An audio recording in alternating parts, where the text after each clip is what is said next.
Nadaanan ko ang isang tatay na ginabi na sa pagtitinda na sa kabila ng kanyang kalagayan, nakaka-inspired ang kanyang kasipagan. Paano pag umulan, tay? Minsan ang babasa ako pag hindi ko nakayanan magsilong agad. Kinabukasan ay hinanap ko si tatay hanggang lumipas ang ilang araw hanggang sa muli ko siyang nakita. Anong paninda mo? Ito pa rin, sibuyas bawang daing tuyo. Patingin ako. Anong laman nito? Gagawin yan. Hindi ka nabibigatan dito? Naku, natural na yan. Patingin. Ganyan talagang buhay. Ang bigat po, kuya. Ha? Kayang-kaya naman. Kayang-kaya? Anong laman nito? Gagawin yan. 20 ng pistawel? 30 yan. 31? Ito. Patingin ako. Ayan, 85 yan. Danggit. 85. 85. Ito, pusit. Daras lang yung presyo niyan. 85. Walang bawas? Bawasan natin ng 1 piraso. Hindi, okay. 85. Walang tawa dito? 80 pwede yung 80. 80. Sige. Bawang sibuyas, luya, kalamansi, tuyo. Ayan, nabibigyan kita ng 2,000. Ang swerte po Ayan, tay. naman. Parang galing. Oh, maagang pamasko mo yan, tay. Ay, sorry. Hanggang pamas ito. Opo. Kung sakasakali tayo na may magbibigay ng mga blessings pa sa'yo ngayong Pasko, so dito kita pupuntahan, Yan. Sandrick. Kay Mrs. yan, cellphone number. Cellphone number ni Mrs. niyo po. Ano pangalan ni Mrs. niyo po, tay? Alberta. Alberta. Pero may mga anak ka po, tay? Marami, 6. 6.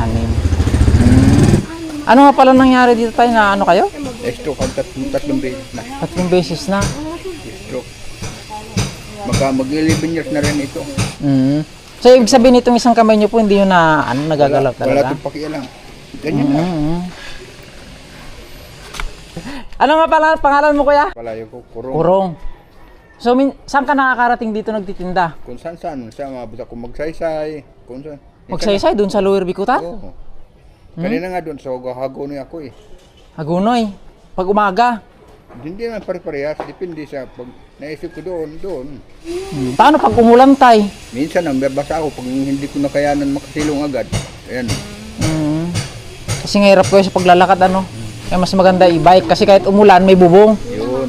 Nag-ano? Yan lang yung hawak mo talaga. Hindi kayong parang yung may tinutulak ka Meron ako na. dati. Kaya lang nasira. Nasira. Ito, nagpagawa ko ng ganito. Ito ang ginagamit ko. Mas maganda sana yan, tay. Ano kung meron kayong tinutulak na gano'n para medyo hindi ka Hindi nahirapan. ko matutukod yun. Hindi kagaya nito. Hindi, yung may hawakan naman yun, di ba? Ang inaano ko lang kung halimbawa makakaano ako ng pera, gusto ko sana ng upuan yung tungkod naman yung upuan, di ba mayroon? Yung tungkod na may upuan. Kasi kagaya nito, guusap tayo, pwedeng ganyan ko, tapos umupo. Anong wish mo, tay, ngayong Pasko? Kung maaari lang sana, kung pwede lang, hindi ko naman na-accept yan. Yung e-bike, pwede magaan sa pagtinda nga, para mag-service. Pag e-bike po ba, nakakapag-ano kayo talaga? Kaya nyo maniyo? Kaya naman yata ito. So, mas maganda sa inyo yung e-bike. So, yun yung wish nyo ngayong Pasko, Yun tatay. talaga. Ayan. So, dasal lang tayo, tatay. Hopefully, God will provide.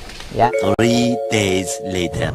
Ayan, good morning guys. So kasalukuyan tayong bumabiyahe ngayon, galing tayo ng Taguig City at nandito na nga tayo sa guys, sa Kawit, Cavite. Kasi pinunta natin dito guys yung bibili nating dream e-bike ni Tatay Kurong. Yan, God is good.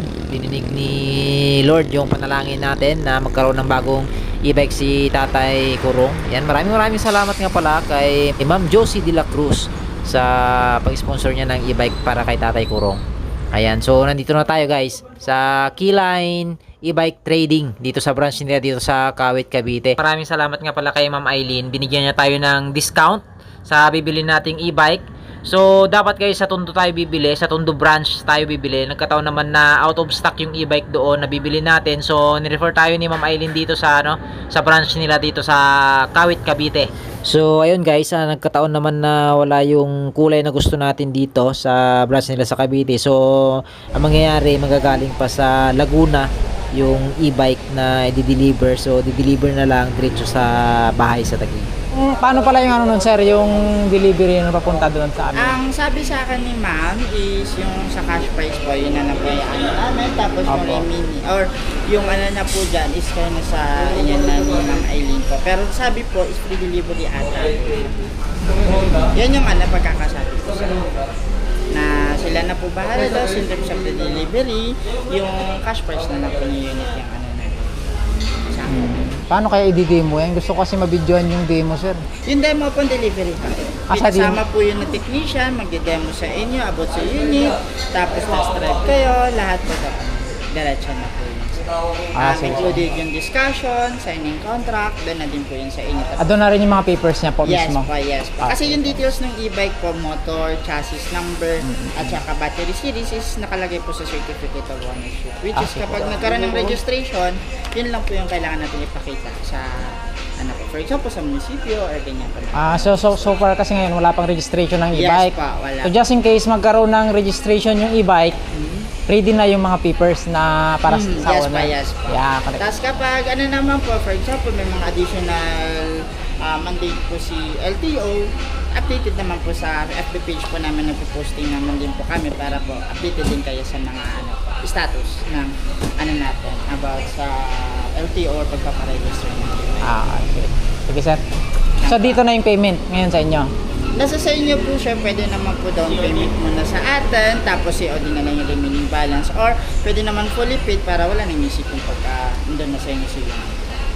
Sige po. So ayun nga guys, since na wala silang stock dito at sa Laguna manggagaling yung ating e-bike, so request na lang natin dito guys na kung maaari i-modify na lang nila yung e-bike, so lahat ng pindutan dito sa kaliwang monobela is ililipat na lang sa kanan. Kasi since na yung kanan lang naman na kamay ang gumagana ni Tatay Kurong, para hindi na siya mahirapan, doon na lahat sa kanan ang pindutan. Thank you, sir. Thank you. Sir, yung unit nyo? So ito yung unit, guys. Kaso nasa Laguna ito. Nandito ako sa Cavite. So i-deliver na lang yun sa bahayan, guys. Yan. Okay naman. Sir, salamat. Ang pangalan mo, sir? RG po. RJ, sir. MJ pa, MJ. MJ, yan. So, ayan, sir.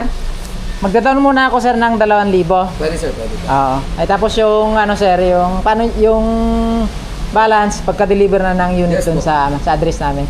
Yes sir, pwede naman po yun sir. Bali, yung ano nyo sir, down payment 2,000, yung balance nyo na lang po is 23,000. Okay, sir. Yan. Salamat, sir. Ito, Resibo na lang po. Ang pangalan nyo nga pala, sir? Peter po. Peter, yan. Si Sir Peter. Yan. Yan, sir. Bali na ka na. So ayan guys, pauwi na tayo ano. At habang bumabiyahe tayo pauwi, nabutan naman tayo ng ulan.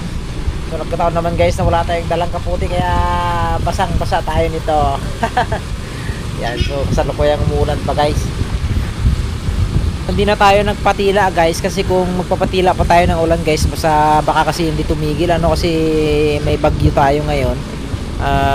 Dire-diretso na lang tayo sa biyahe ano. Baka kasi pag hindi tumigil ang ulan, abutan tayo ng gabi guys, so mahirap gabihin sa daan. Ayan.